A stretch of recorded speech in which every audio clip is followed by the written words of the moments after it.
For this monumental 100K episode, I wanted him back. Join me in welcoming Pratham Mittal, who's the co-founder of Masters Union and most recently TETR. And at my business school, students travel to 7 different countries to get a degree. What kind of a product would pull students away even from an admit at Harvard or Wharton or Stanford? If there was a product in the market which allowed you to travel the world as you study in those 4 years of your undergraduate program, that would be so cool that they may even think about not taking an Ivy League admit. The way you're looking at scale in education has probably not been done on the consumer side before. I don't think I could have built Masters Union or TETR in the US. We think this degree thing, we only do it here in India. It's way more prevalent in the West. In the UK, it's the worst, actually. Really? Any young founder listening, especially like early team to growth, right? Let's say Series A founders listening to you. Do you have a thought process on My this? suggestion would be that... Hello. Before we get started with this episode, I quickly wanted to share that we are now a part of the Zerodha Media Network. Thank you so much for watching. Welcome to the Indian Silicon Valley podcast. I'm your host Jivraj, and today I have with me a special guest who's been on the show before, but for this monumental 100K episode, I wanted him back.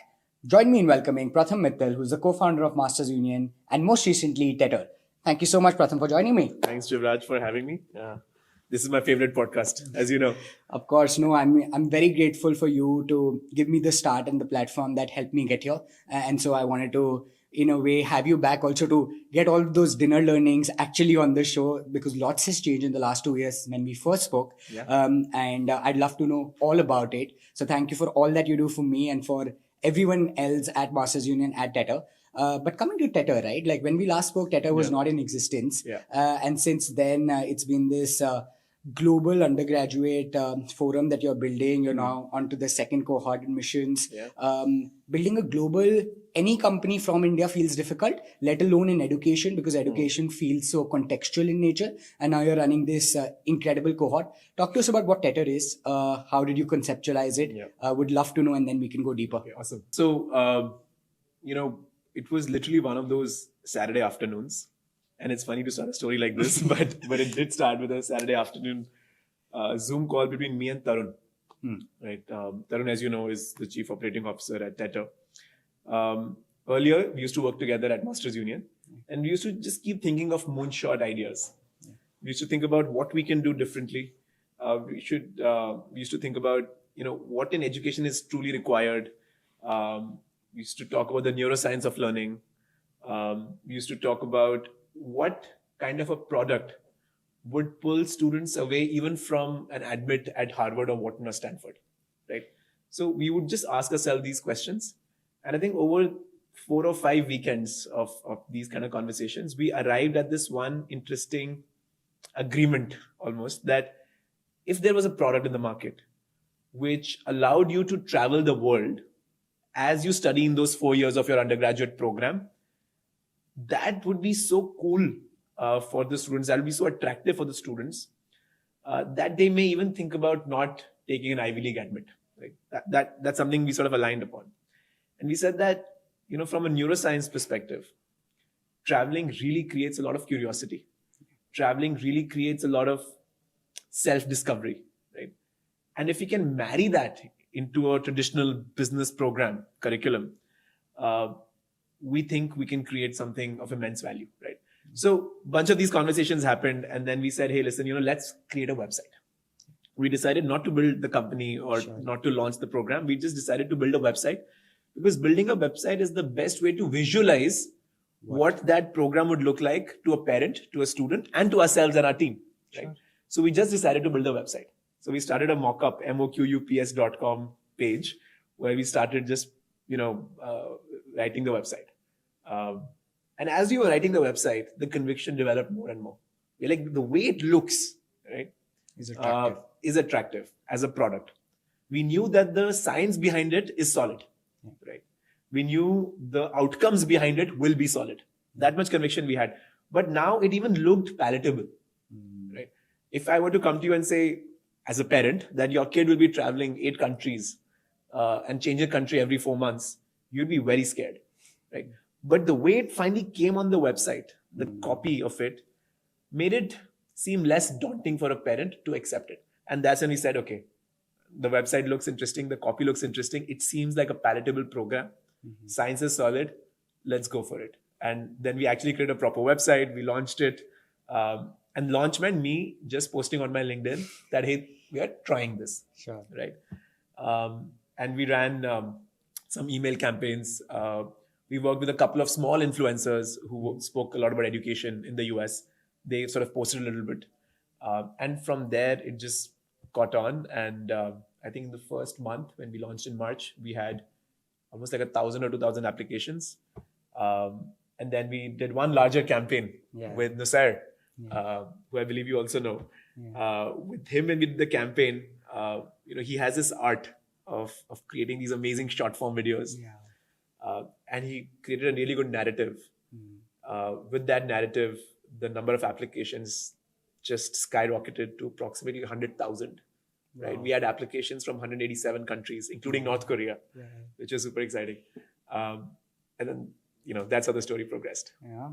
Rest is history, and it's been so successful. I keep seeing all the stories, the outcomes you mentioned about the cohort. It's so dynamic. I also remember the day after, or one of those days when you showed me that sheet of, the number of applications you've received after the NAS campaign.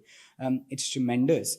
I want to double click on the GTM, right? Because I think in and of itself, the proposition seems super attractive, right? It feels like the idealistic approach to education because you're also traveling, but to build something like this with global demand and then to, service it well, it feels like a large enough challenge. Talk to us about some of and also this is your second time journey with a cohort 1, right? So what was it that you got first time right this time? What were things that you kept in mind when it went from a GTM perspective? From a GTM perspective. Yeah. So, when we talk about GTM, we should start with TAM. Sure. Right. When you're selling an expensive watch, your TAM is limited. Yeah. Right. You can calculate that. These number of households above this income, this, that, right? In education, especially when it comes to undergraduate education, any kid who has graduated high school anywhere in the world is your TAM. Right? And that number is probably 1 billion, right? Literally 1 billion people. 1 billion students. Let's say how many of them are actually graduating? Maybe 100 million, maybe 150 million. I would guess significantly high. Significantly high. Yeah. Right? To the extent that TAM is not a question an investor should ask, or I should ask myself. Yeah. Right? That's point number 1. So a huge market. In India, you have almost 40 million people who graduate high school every year. Oh, I didn't know that. Yeah, 4 crore students graduate high school every year. Wow. The number of students who actually end up going to college is a third of that. We have a lot of dropouts in India, especially in the rural areas. Globally, that number is probably 150 million. Sure. Right. So huge number of students who graduate.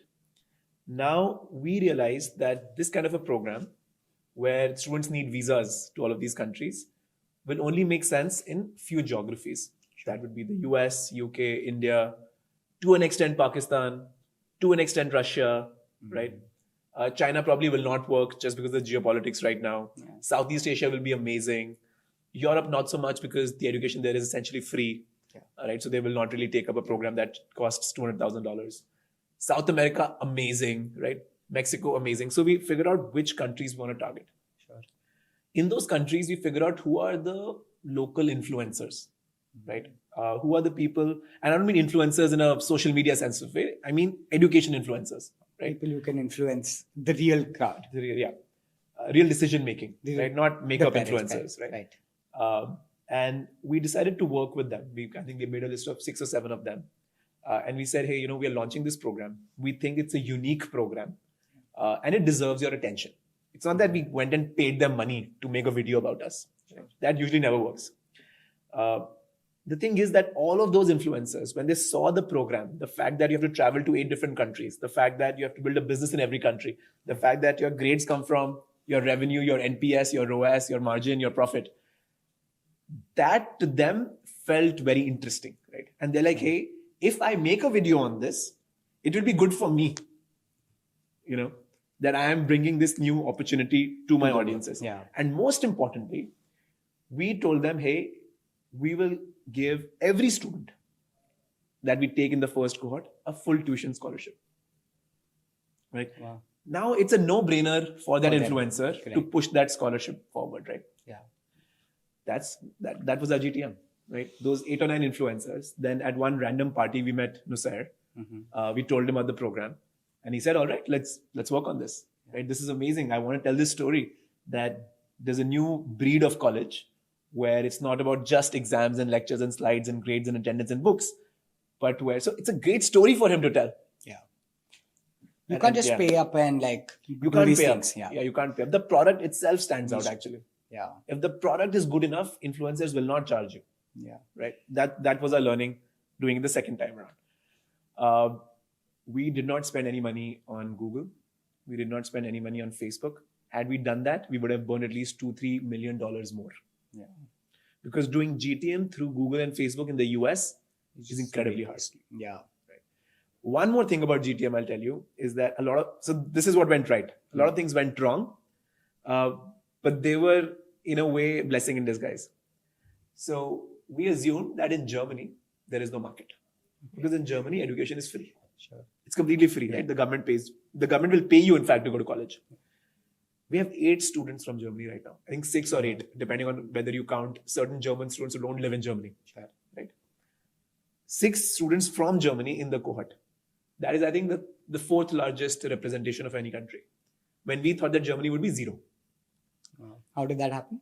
It happened because people are not fully happy with the education that is provided inside Germany. As simple as that. But sitting in India, we did not know that. We did not have that visibility. We don't have that visibility. We just thought, hey, education is free. Everything is good, right? Fair. But we have 6 German students. Yeah. So any place where the local maxima does not meet the standards that TETR has to offer is fair game, right? Because if the local education is not as great, I'll probably go to a better But we college. also have some 10, 11 students from the US. Right? We also have, I think, 5 or 6 students from Canada. How did that happen? Right? So if the product is well defined, if the product makes sense, if it is rooted in science, There are and if enough it's takers. palatable, then you'll have takers. We had students. By the way, we went to market in March, April. Okay. To give you context, admissions in the US finish in December. Yeah. The deadline for every American college Yeah. is 31st December. Right. Right? That we launched in the US 3 to 4 months after the deadlines are already over. Yet we have students from the US. And that is because the program stood on its own legs. The program was unique enough that the students felt that it's okay to even say no to the colleges they have already been accepted to, and they have confirmed. Yeah. Right? And now that we are starting much earlier, we are hopeful that we can get an even larger audience in our net. Yeah. No, I know. I think one of the students was at the MU undergrad and he shifted to like TETR, if I'm not wrong. Yeah, So I don't know recommend that, but Yeah. but someone did do that. Rihan did that. Exactly. Yeah. They redid their first year, in fact, if I'm not Correct, wrong, yeah. because they wanted to get into TETR. That a lot of students have done, by the way. Okay. So let me give you a very interesting Why insight. don't you give us a cohort dynamic, Yeah. right? I mean, that could help. And 120 students, right? There are a total of 113 students right now. Okay. There are 7 students from South Africa, Australia, and some countries in South America, where the high school finishes in November. So they'll join us in January. Okay. Right? So that was something new I learned. High school doesn't end at the same time across the world. Very interesting. So a total of 120, yes. Now, out of these 120, I think 24 kids are from India. Okay. And the rest, 95-ish, are from the rest of the world. Right? Which is amazing. Yeah. Never in the history has this happened before. Right? I wouldn't call TETR an Indian college. Yeah, it's not. It's a truly Except for the global founder, college. I think there's nothing Indian about it. But still, it's very, very interesting that students from 45 countries 45 countries. are in the cohort, right? That means an average of 2 students, or 2.1 or 2.2 Yeah. students per country. Per country. Per country, right? We have countries where we had absolutely no sense of GTM, right? We have students from Uzbekistan, Kazakhstan. I did not think we would have that. We have students from South Korea and Japan. I did not think we would have that, right? We have students from Czech Republic and Austria. Did not think we would have that. UK, I did not think we would be able to crack, right? Where you have these Russell Group universities. The US came as a big surprise. Mexico came as a big surprise, right? So I was very surprised happily surprised by the kind of reactions we got. In the beginning, I had thought that we'll get to 60 students. That was my initial target. 20 from India, 20 from Southeast Asia, and 20 from Middle East. That was the goal. Yeah. That was genuinely the goal. Yeah. I remember you mentioning 60 students cohort, right? 60 student cohort, 20 India, 20 Southeast Asia, 20 Middle East. Because those were the only timelines that would have made sense in terms of college deadlines, etc. But just to give you context, we have now just 4 students from Southeast Asia. Lesser than how many we have from, I think, the US. Middle East, it's okay. I think Middle East, we have 12 or 13 students. Less than 10%. Wow. No, I think it's commendable what you've been able to achieve, and it's only getting started. I think the cohorts keep getting stronger as you progress. And that's the other thing I want to discuss. What's changed beyond TETR since last time is the fact that there are 2 more PG cohorts. There's an undergraduate cohort, 2 cohorts there. You've launched another UG program. The way you're looking at scale in education has probably not been done on the consumer side before, especially with like offline infrastructure, right? Offline programs. You've seen, of course, online companies being built, and there's been a lot of like conversation around that. How do you look at like scaling Masters Union? I also know you have this house of brand thought process, right? So maybe just talk us through how is ambition scaling for you in practice? Like how do you look at some of these things beyond TETR? I'd love to bring a map to the world for it. Actually, we are at no scale right now. Yeah. Right. What we are operating as a very it's a small fraction scale. of what you want to get to. Right. It's a fraction of where I want to get to. I agree. It's a significant fraction. I would say it's a 10%, 20%. I don't intend to scale Masters Union plus TETR plus whatever else beyond a certain scale. Right. Sure. And that scale is in low thousands, just to give you context. Right. It's not in tens of thousands. Whereas in India, I can count at least 25 to 30 universities that have a scale of more than 25,000 students. From an Amity to a VIT to an SRM to an Maharashtra Institute of Technology to a Viswaviraya Institute of Technology to an LPU to a Sharda to a Bennett to a Shivnadar. All of them. 25,000 plus students. Some of them are around 5 to 10,000. Sure. But many But of them average, are above 25,000 students. Geetam, Siksha Anushandhan, Amrita, above 25,000, all of them. Manipal, Manipal Jaipur. Right. So I am actually operating at a very small scale from a volumes perspective. Sure. Ashoka is much larger than us. Yeah. Right. So, I'll contest the initial statement that you had made about scale. Sure. Right? Okay. Now, my plan is to bring 5 institutions into the global top 10 ranking. The current top 10 are Harvard, this is for the B schools, Harvard, Wharton, Stanford, Yale, Stern, Sloan, INSEAD, LBS, Northwestern, Chicago. These are the current top 10. I would consider myself to have had a fulfilled life if I can get at least one of our institutions in that top 10 category. Whether that happens at 100 student scale or 1,000 student scale or a 5,000 student scale, it's completely not important to me. Got it. It does not matter. So quality over quantity. Quality over quantity. Once you are in the top 10, right? Then it's a matter of like opening the tap, right? If you want to make more revenue, you open the tap. More revenue comes. Yeah. Today, if Harvard wants, it can make $100 billion in revenue. Yeah. If it wants. Yeah. It'll lose its brand, sure, but if it wants. Without losing its brand, it probably can get $1 billion in a month. Yeah. Without losing its brand, right? So revenue will follow if the quality is there. I would love for one of the institutions to be in top 10, and I would consider it to be a dream for more than one to be in the top 10. Sure. And Masters Union and TETR are 2 shots I'm taking at that target. Well, that's phenomenal. I think the ambition and mission remains the same. I know you mentioned this about Masters Union many times. Let me rephrase perhaps. What I meant by scale was actually growth. Like how are you expanding? Like what is the strategy behind that, right? Sure. Like how do you look at like 1 to 2 to 3 to 4?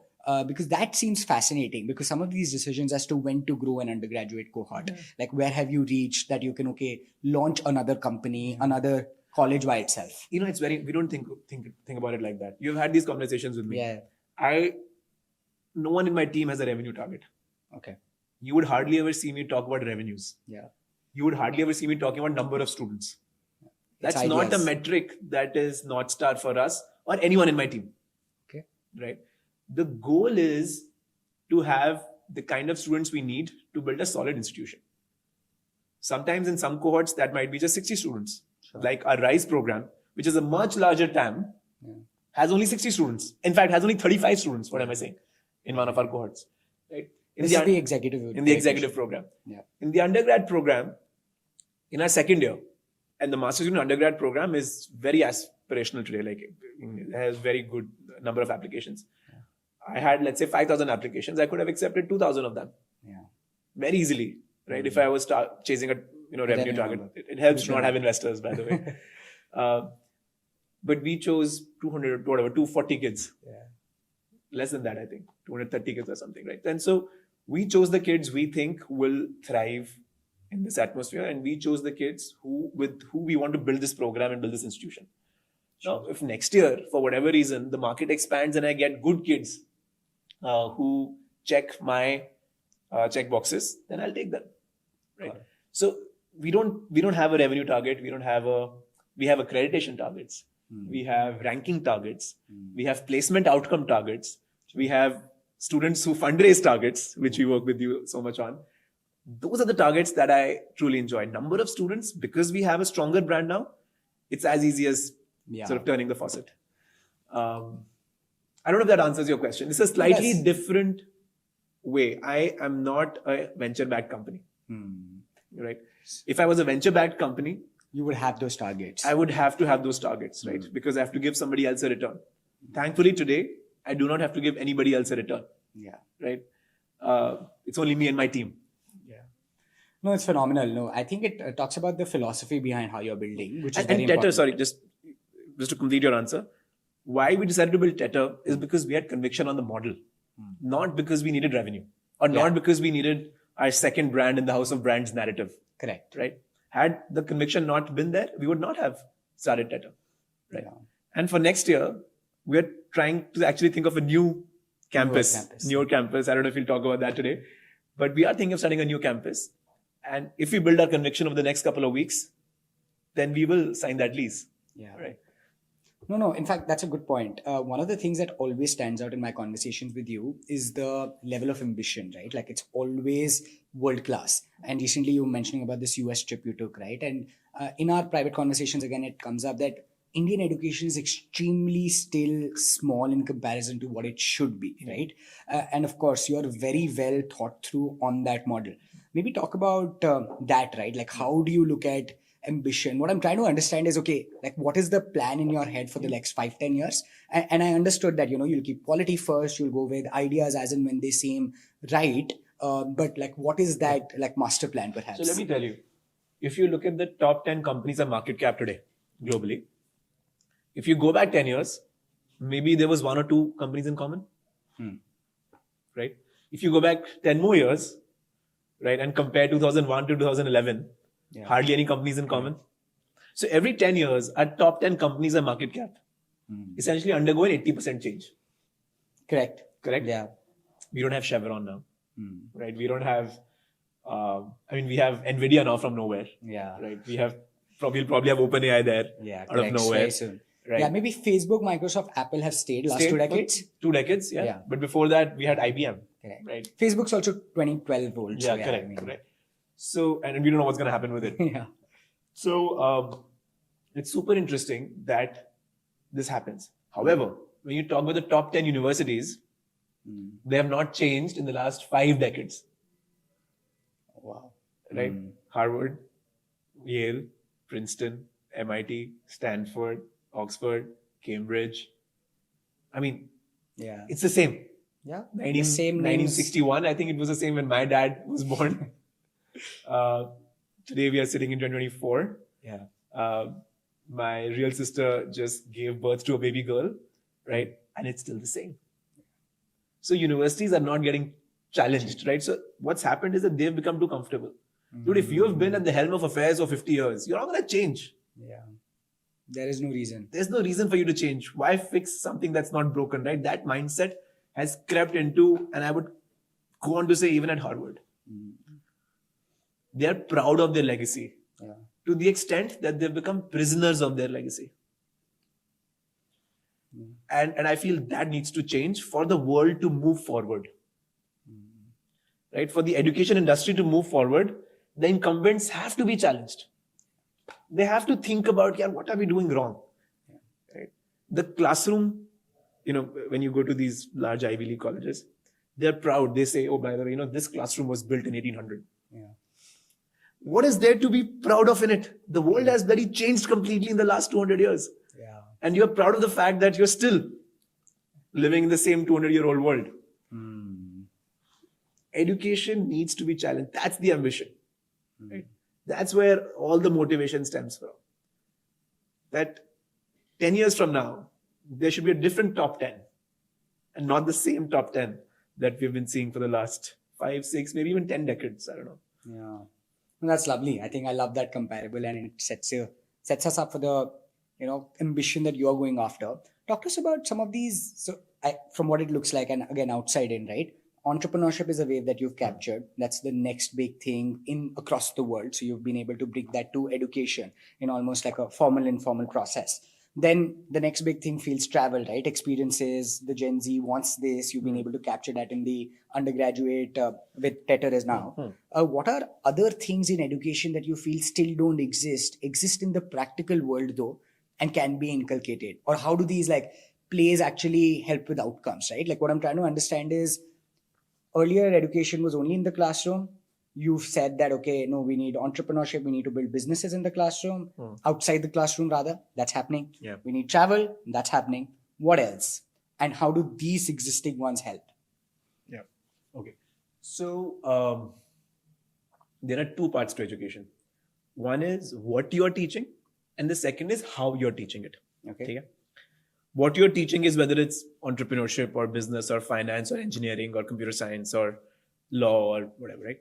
Second is how you're teaching it, which is, are you teaching it through textbooks, through slides, or experientially, or with some hands-on exercises, or through an internship, right? These are all pedagogical ways.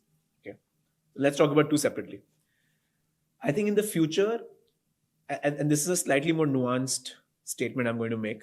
In the future, the level of abstraction that will be required to be taught is going to increase level by level faster. Now, let me explain what that means. Okay, with an example. Let's look at computer science as an example. In the 1940s, there was no computer science. There was physics. And physics, they would learn about how electrons move from one place to the other. Right? That's the base level of abstraction. Then came electrical engineering, which is now how do you use those moving electrons for electricity. Then it became electrical engineering. Yeah. In the 50s, 60s, we started having electrical engineering programs. Right? After electrical engineering, it became about circuits. Right? Circuit engineering. It became about electronics and not electrical only. So one level of abstraction above. Right. Now, how do you use these moving electrons to move information? Right? Then one level of abstraction above that became about operating systems. That how does a human interact with that moving electron through an operating system? That's when Windows came in, right? That's fourth level of abstraction.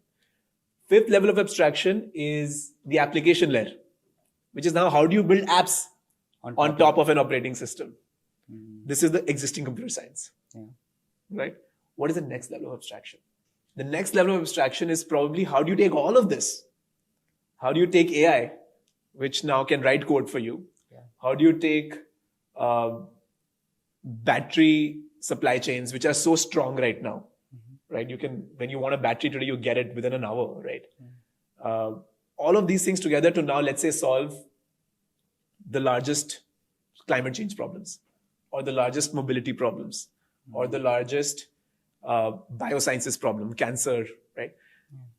So I think the next level of abstraction is going to be problem solving these large issues. So I think the next engineering program that will launch, right? Maybe not even by MIT or Stanford. Maybe by an upstart somewhere in India or Vietnam or somewhere, would be an engineering course in interdisciplinary sciences, or an engineering course in modern problem solving, or an engineering course in climate change and energy, or an engineering course in flying cars. I think that is the next level of abstraction that we'll be working on now. Right? It's not that far. Within the next 1 year, you'll see this happen. Right? If nobody else does it, my team is going to do it. So that is on what to teach. And by the way, I took an example of moving electrons, and this can also be applied to business. This can also be applied to absolutely. Else, right? So level of abstractions above. How do you use what the world has already done to do one level of degree above kind of work? Now, how you teach it is also going to change, right? Because I don't think when our children will go to college, they will be sitting in a classroom listening to a teacher talk for 8 hours in a day. I don't think that will be the case. Sure. Right? I think it will be more experiential. I think there'll be a certain amount of AI. How AI will be used, I don't know. We don't have those applications yet. They will definitely be running around a lot more. They will definitely be using some kind of human-computer interaction where information is downloaded into their brains. Right? That is going to be the case. At least our kids will go through that for sure, if we ourselves will not. Correct. All those changes will also happen. And I want to be at the forefront of those. Right? And so I'm trying to currently build a team that's working on AI applications in the classroom. How can we use AI to better teach students when we know they're not going to do the pre-reads? Yeah. We know that, right? Yeah. We're trying to figure out how we can extend the now open source Neuralink technology. Right? To actually train human beings in certain skills by actually downloading that skill set into the brain directly. Yeah. Because the application of the skill set is the thing you want to practice. Correct. It's going to happen. Yeah. We think that what I'm saying is not science fiction. Yeah. It's happening. I think it's worth talking about which part of your genetic structure helps you earn more money or helps you be better at a certain skill. And then create a CRISPR injection for it. Wow. Right? To actually get you better at that skill. That's essentially education in a way, right? It's getting humans to work at their maximum potential. That's what education is. Absolutely. That can be done through DNA modification as well. Yeah. What we are talking sounds very crazy, I know. But I really think this is the future. Yeah. And one of us who's in the education business has to start thinking like this. Yeah. To make it a reality. No, I think after what ChatGPT has done and OpenAI has done, I don't think anything is a fiction statement anymore. Anything can happen. Last 2 years have proven it. But it's I don't think our kids will be stuck in traffic jams. Yeah, I don't think so either. Yeah. Like it's such a time kill. Yeah. And I mean, the things about virtual reality and Have you used Vision Pro? Not. But I've come to my office. I have it. Vision Pro made me feel, why do I need to travel? Yeah. Genuinely, the 3D FaceTime call that I did with my friend in Orlando was amazing. Yeah. No, it's about if you hear Mark Zuckerberg talk about some of these things with holograms also becoming a reality, touch becoming a reality, it will almost be anything and everything will be possible virtually in the interactive world. Yeah. And the value of, I think fundamentally what you're saying, the value of knowledge, the value of knowing something has gone down, applying something has gone up because of artificial intelligence. And I think it's worth thinking. But a lot of the things that you mentioned, I will also have to sit through and think about. The world is changing way faster than it was before. Yeah. Right. Do you think India is changing fast now? Or let's talk about education. Let's talk about education. Yeah, Indian education. I don't think I could have built Masters Union or TETR in the US. Okay, tell me more. I think in India, you find way more early adopters than you do anywhere else. Right? The fact that Masters Union doesn't give its own degree in India was still acceptable in the early days. Now we have a brand, so it's okay. But in the US, it was a non-starter. Right? We think this degree thing, we only do it here in India. Yeah. It's way more prevalent in the West. In the UK, it's the worst, actually. Really? Yes. Way worse than India. So in terms of consumer mindset, I would say India is the most accepting of larger economies when it comes to these things. Of course, there is Estonia and then there is Dubai, etc. We are way more accepting of anything. Yeah. But India is a larger economy. It's way more accepting of newer ideas in education than the West. That's number one. Number two, in India, the education policy making is very central. Okay. So the education minister, along with the prime minister, etc., can decide an education system for the country. They can decide that, hey, there's going to be CUET exam, and everybody has to be part of that. Right? Now that's good and bad. If they have the right intention, the right mindset, it's amazing for the country. If they don't, in the West, for example, in the US, every state has its own version of UGC and AICT. Right? So Florida has its own, California has its own, and they all have different standards and they all have different, systems. Right? They'll also be more dynamic by virtue. See, if you have so many UGCs, you can't expect every UGC to be. Some may be ahead of their time and some may not be, but it's not easy to affect change across the country. Fine, because it's not uniform. It's not uniform. It'll be very localized. Yeah. Localized, right? So from that perspective, I feel that India has a slight upper hand when it comes to innovation and education. And if you look at the edtech world, global edtech world, Indian founders and Indian companies are doing the best. Really? Yes. Which edtech company exists in the US that is doing half as well as any of the Indian companies? 2U existed. I think their stock price is at 1 cent or 2 cents. Okay. There is Coursera, there is Udacity, there is Udemy. Name me a fifth one. Right? And these all max out at $300 million, $200 million. Udacity is a lot less. Right? But Coursera, I think is at 350 million or so. Right? Not large enough. Not large enough. But if you look at Byju's, I mean, just from a revenue standpoint, I'm saying. Sure. If you look at, of course, Eruditus. If you look at even Unacademy, if you look at, the longer tail of, all of you guys. Us guys and Scalar, Masters Union, Newton. I don't think a parallel of Scalar or Newton or Masters Union or Eruditus exists in the US. Right? Forget about UK, forget about Australia, forget about Singapore, forget about China. Okay, China, let's keep separate for a second. China's ahead. China's different. It's not ahead either because after the regulation change there. Now it's very government rule. Nothing in Europe. Can you name a single edtech company in Europe? If it I existed, can't you and I actually. would have known. Yeah, exactly. UK, there is one company I think called Future School or something, but small. Yeah. Now that you put it into context, EdTech is run by Indian founders and Indian companies today. And Eruditus is truly global. Eruditus is the largest. Yeah. So I think in the future, the same will be true for universities as well. Right now, the top 10 monopolies with the US. Yeah. US and 2 of UK maybe. That I think will change with a few upstarts from India. Very fascinating. I think that's super helpful context. In terms of one constant dilemma is that most of education is for the masses because education is a necessity for many, but also for the outliers, right? You need certain different systems. How do you perhaps think of this, Debicul? Do you think of maybe impact from how many? You mentioned quality will always be paramount. But how do we bridge this access of education when we're talking about things like AI? There are enough people in the country with still maybe access issues. Is that a question that you think about? My dad thinks about it a lot more than me, and we have these discussions. But I'm going to make a very unpopular statement, right? In India, if you want a college education, right? If you truly want a college education, it is available to you. You yourself are choosing not to take it. Now I'll tell you how. I told you 40 million students graduate from high school every year, 4 crore. Yeah. I might be off by a few lakhs here and there, but more or less should be the same.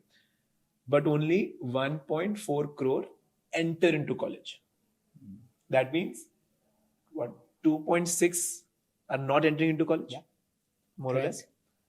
Now, if those 2.6 crore people want to go to college, there is a college available. Yeah, there is enough supply. Maybe not for all 2.6, but at least for another 60, 70 lakhs there is. They're choosing not to go. Because they don't see the ROI of spending 3 years of their time not earning anything and spending 3 years of fees. Yeah. Okay.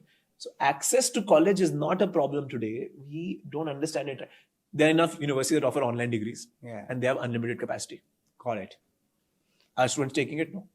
Because they don't see the value in going to college. If I am someone whose father runs a chemist shop Yeah. and brings home 5 lakh rupees a month. Yeah. Then I know my future is also set. I know how to work on the shop floor. Then I might do a pharmacy, bachelor's in pharmacy. Maybe I don't even think about it. Right? If I'm not deeply interested in studies, I'll just sit on the. So I think pharmacy is still a higher degree, but let's say I run a small restaurant on the street side at Dhaba, right? I bring home 1.5, 2 lakh rupees a month, right? I'd rather help my dad in his business than go to college, because I also know that if I go to college,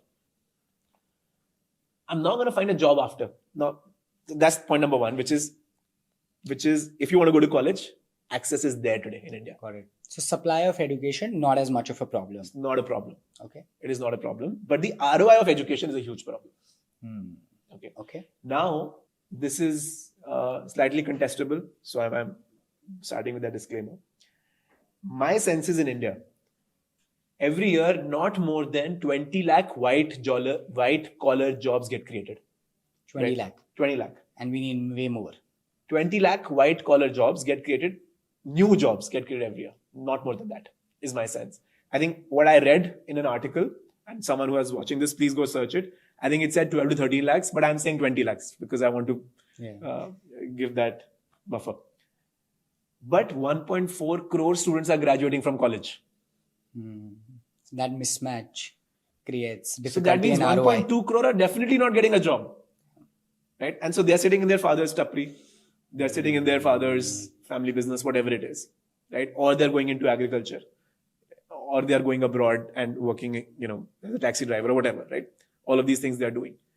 For which you do not need a college degree. So that college degree is not coming to use even for the ones that are going, which creates mismatch in ROI. And so access, then that flywheel is completely broken. That's the problem. And when we talk about education, we're only talking about the top 20 lakh kids. We don't talk about the rest of them. We don't talk about the kid who's going to some random DAV college is still good, but like a random state college, BD Arya Girls College, where they're studying BCom, BBA. I don't know what's happening with those kids. They're not definitely getting a job. Yeah. Especially the 10-20% bottom of the class. 10-20, I would say 60%. Of the over class. It's not. That's the reality of the education system. So we need more job creators. Then we need jobs, and then supply will get fulfilled because ROI will be fair. There are, I think, again, plus minus here or there, my numbers might be rusty. Probably around 20-25 lakh chemist shops in the country. Yeah. Probably for every 150-200 people, there is like one tapri. Like when I say tapri, I mean a small restaurant where you can get a lunch meal or a dinner meal, right? That means almost 1 crore of these. Yeah, right? That's where India is employed today. That tapri guy is probably giving income to 5 or 6 people on average. Some might be family run. That's 5-6 crore people in those jobs. Right? Yeah. And India's workforce is what, 30 crores, 40 crores? 35, workforce? 50, yeah. 50 crores maybe? That's way more than the entire IT industry combined. Yeah. So, I mean, I think... Too many parallels, yes. But we live in our own bubble. We don't understand as a whole what the education sector is. But to the original point, so access is not the problem, but there are structural things, but which are changing, right? Like I think startups, hopefully, I don't know. Like when you were saying the number, startups employ 2.5-3 lakh people. They're not consequential at all in the larger scheme of things. The definition of startup, right? Startup India is good. Okay. I think what we need is a MSME India. Yeah. A lot of these smaller businesses, organized, but running their shops profitably. Yeah. Good salaries, decent salaries. India doesn't need India needs startups, and that's great for, I think, it's great. But it won't drive scale. What will drive scale is us having all of our 1 crore tapris, or at least 20% of them, if they become more organized. Yeah. Or like, I don't know, like 100th Infosys, but like thousands of them. Yeah. All of those would be, like I met someone who makes carpets. Right? He in Manesa has a carpet factory. Small business, 5 to 10 crores revenue, makes carpets of a certain specific category. Doing really well. Yeah. We need many more of those. Yeah. That's a campaign I would run Yeah. even more than Startup India. Super exciting. We covered a bunch of ground. I think one of the things that I also wanted to touch upon was how you are hiring. I think one of the fundamental things to grow, expand, figure out new ideas, really be on top of cutting edge technology is getting the right people. And I know you focus on this a ton. Talk to us about what's that look like. What has changed in your thought process and mental models on whom to get on the team, how to grow it beyond a point, because at this scale, and again with the caveat that it's not very very large, but still you can't like look through every hire, right? So how do you do this? I think this question is better answered by many other founders that you interview. I think for them it's way more consequential. What's the broad team sizes across teams? We are at now 500 people. We just crossed 500 yesterday. We became 510 yesterday. Congratulations. Right? But that's across various different teams, Of course, tech, etc. We do everything in house, as you know. I'll talk about senior hiring and then I'll talk about mid and junior hiring. Okay. Yeah. Senior hiring, I have learned that nobody good will ever apply to you. Now I think now we are some kind of an aspirational brand, so sometimes we do get applications, but by and large, you have to hunt good people. You have to farm good people. Good people will not ring your doorbell. Okay. So I think using your friend network, using LinkedIn, having zero ego about potentially messaging potential employees, potential team members. I spend maybe an hour a day doing that, right, for my senior team members. Okay. I think no other way to do it.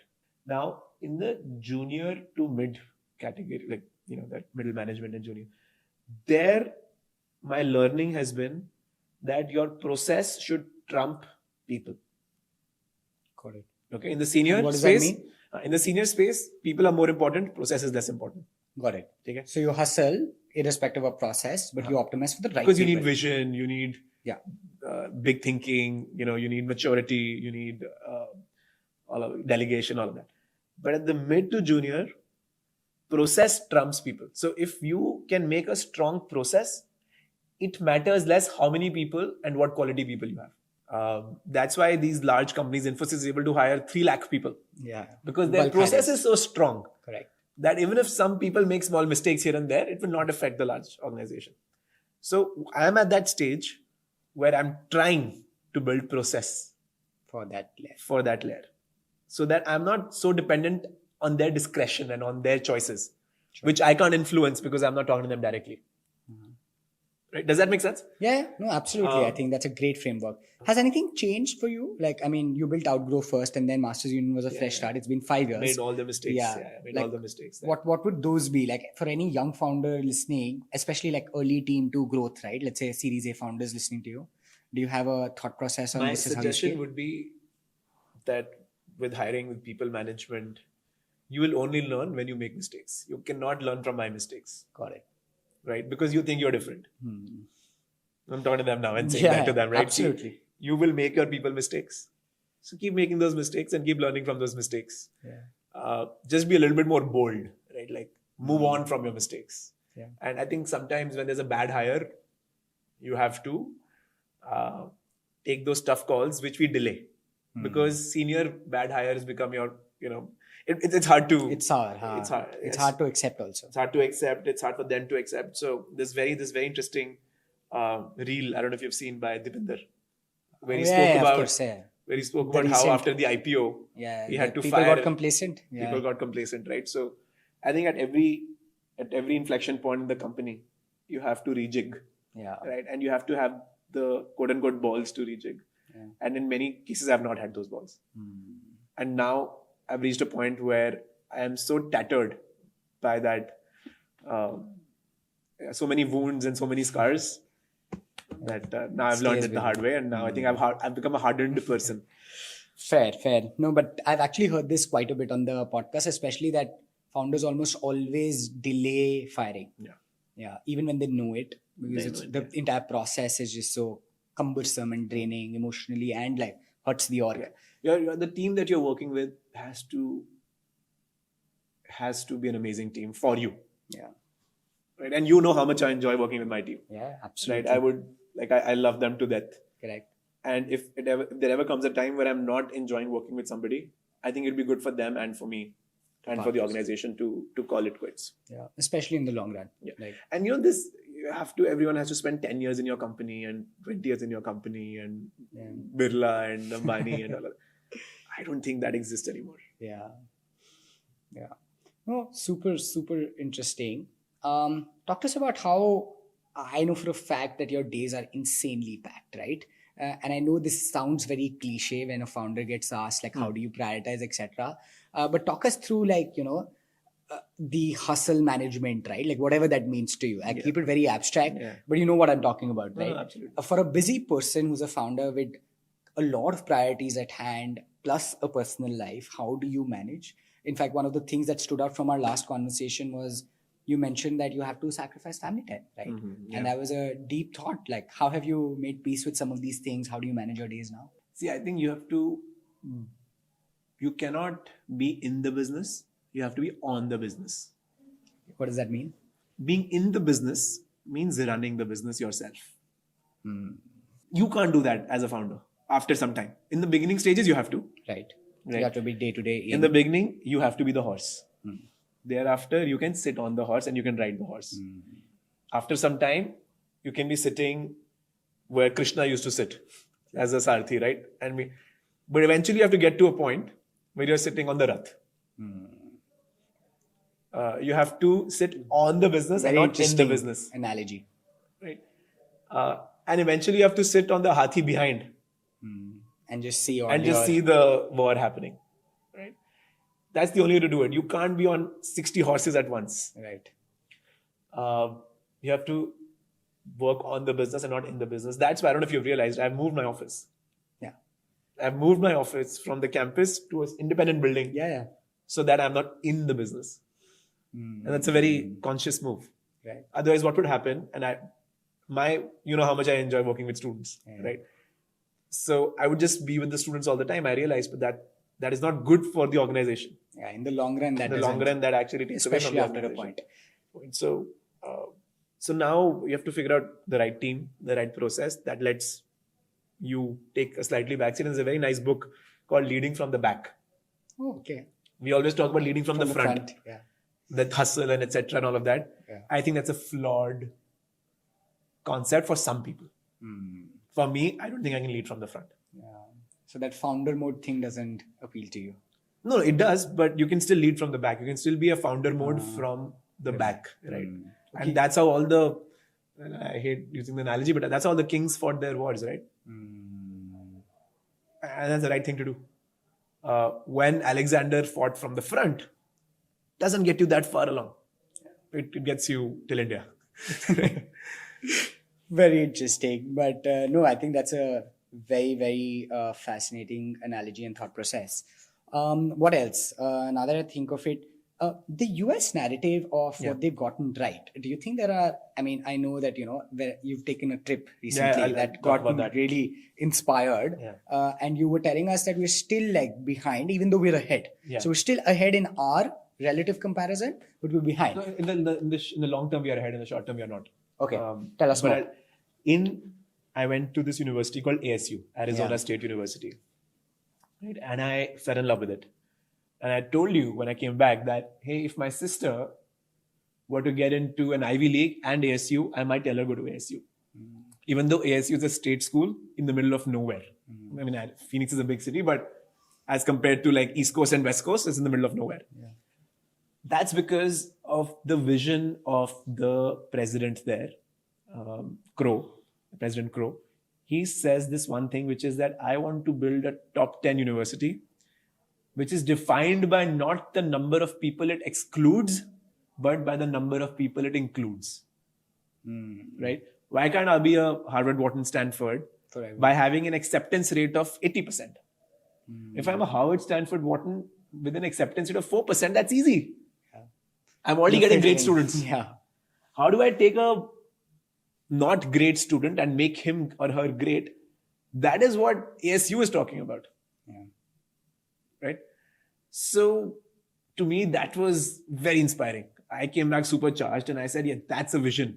Right? I've also always I had this chip on my shoulder that, hey, I reject 90% of PGP applicants. I reject like 80% of UG applicants. I have that chip on my shoulder.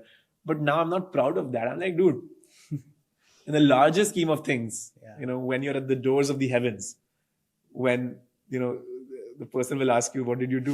You can't say I excluded 90% of my applicants from a good education. Yeah. That I think is wrong. You know what I mean? Yeah. So, after visiting ASU, my mindset and my vision for Masters Union and TETR changed a little bit, where I don't want to stand now for the number of people I exclude, but by the number of people I include. How that would come into practice, I have to figure out. Sure. But at least in my heart, there's some rewiring. Yeah. That's super exciting. I remember in fact, still also you're going again, right? Yeah, I'm super Very excited about it and how it's going to shape up. So kudos to all that's happening there. What are some questions that still keep you up? Concerns? Nothing about the business. Okay. Nothing about the business, because I think the fundamentals are right. I think the team structure is right. Sometimes some things break here and there. That's okay. But I think now it's nothing about the business that keeps me up at night. Genuinely, I think I have a good night's sleep. Love that. I don't think I think it's all personal life now. Right. Like that has been neglected with the family, etc. Now that should come back on track. We should not take our work so seriously. Work is one part of our lives. We should not let it consume ourselves. Are you able to practice that enough? I'm trying to now. Like I have, I'm going out to dinner with friends tonight, and I couldn't be more excited. I love that. That's amazing. What did you? I mean, if you had to rethink the last 5 years, considering it's a 5-year journey right now, would you do anything differently? I made a lot of mistakes, but I think I've had all my learnings because of those mistakes. So I don't think I'll change those mistakes. Yeah. I mean, looking backwards, yes, I would change many things, but I know I can't, right? Like in the sense that, okay, and even if I tell somebody, it doesn't they will help. not listen. Yeah, I mean, yeah. Like advice does not work. I think exclusions work. Some mistakes are almost always common, which is why I think like what got you here is difficult to replicate, right? Because that's you. That's so personal. And that's why like articulating, like so much of what I'm trying to also do with the podcast is just like maybe tell you these are 10 mistakes to avoid. Yeah. And if that improves your odds by like 5% also.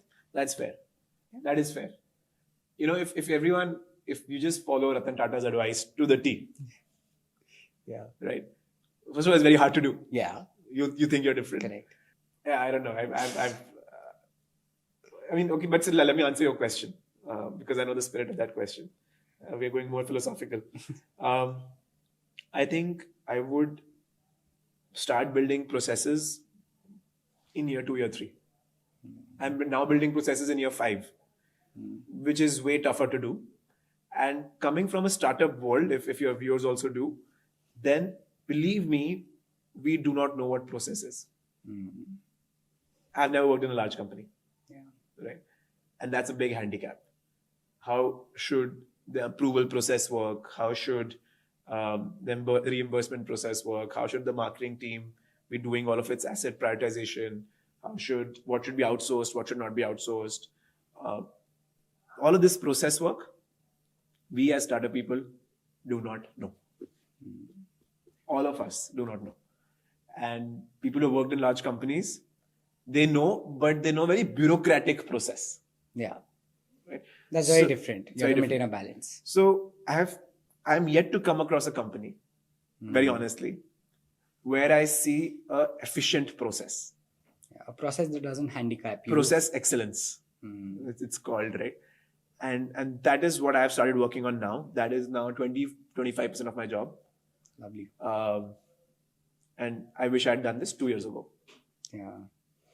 Oh, super exciting. Process is definitely one to take back. Oh, it's been great. I think, what do I want to end with? I want to end with, maybe we do this again in a year and a half. So do you want to give me 5 years? Give me 5 years at least. Give me a prediction. Like, where do you see this going? I usually don't ask this, but with you, things are going to be so dynamic. Might as well have it on the record that this is what... I think we would be sitting in a tech campus. Okay. Not in Delhi. Okay. Somewhere else in the world, where we'll be surrounded by sort of a maker lab concept, right? We'll be surrounded by an AI museum, if you will. We'll be surrounded by students building stuff from a tech standpoint, not just a business standpoint. And I don't know in 5 years if there will be podcasts. Let me put it that way. Very interesting. So let me question the fundamental of it, right? Or I don't know if the podcast would exist like this. Yeah, like, it may not be a physical podcast. Physical. I think physical, or I think it'll be a podcast where your alter ego and my alter ego, or your avatar and my avatar, have a conversation, answering questions that don't come from you or me, but from whoever is watching it. Yeah, and with live summaries popping up and research articles coming through and live references. Yeah. Or maybe it'll get downloaded into their brain automatically. Yes, we never know. But bold predictions, AI-led world, and a lot of interesting things happening with TETR, Masters Union, and all that. You know, one thing I heard today in the morning. Please. There are only two important things in the world. Which are? AI and India. I just heard that. I just heard that from someone very important in the morning today. Oh, lovely. And that is actually so well summarized. And it's super cool. Love it. AI and India. That's the best note to end on. Thanks again for all that you do. And I think I've been very fortunate to witness it firsthand. So it's been a pleasure. Thanks for being on the show again. Thanks for having me again. Yeah, it was a pleasure. Super. Good. It was good. Perfect. Hello. If you made it this far, you've probably watched the entire episode. And if you've done that, I'm really grateful. I and my team try to put in a lot of effort to ensure that we can bring the best quality content to you. So if you liked the episode, if you watched it thus far, my request to you is to share it with people, to subscribe to the channel, and to ensure that we can keep growing. We are everything and anything only because of you, our listeners.